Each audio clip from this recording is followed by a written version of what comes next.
ஆல்டோஸ் everyone இன்னும் ஒரு புது வீடியோ. என்ன வீடியோனா சின்ன ஒரு தமிழ்நாட்டில் நடந்த எலெக்ஷன் சம்பந்தமாக சின்ன ஒரு விளக்கம் உண்டு. 1977 இருந்து சுமார் ஒரு ஒரு நடிகராக இருந்து அரசியலில் வந்து ஜெயிக்கிறது என்ற சாத்தியமில்லாத விஷயம்.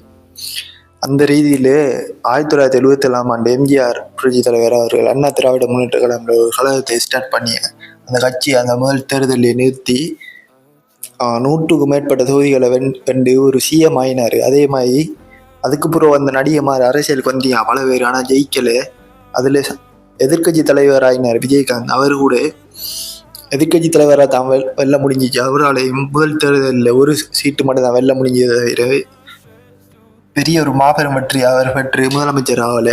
அதுக்கப்புறம் நடந்த ஒரு ஆச்சரியமான தேர்தல் 2026 நடந்த இந்த தேர்தல் இருக்கு. அதில் பார்த்தீங்கன்னா விஜய் அவர்கள் தமிழக வெற்றி கழகம் ஒரு கழகத்தை தொடங்கி சுமார் 2 வருடங்களுக்குள்ளேயே மாபெரும் ஒரு கழகமாக உருவெடுத்து சட்டமன்ற தேர்தலில் நின்று முதலமைச்சர் ஆகிற அளவுக்கு ஒரு மிகப்பெரிய சக்தியாக வளர்ந்துருக்காரு. அது விஜயால முடிந்த சாத்தியம்.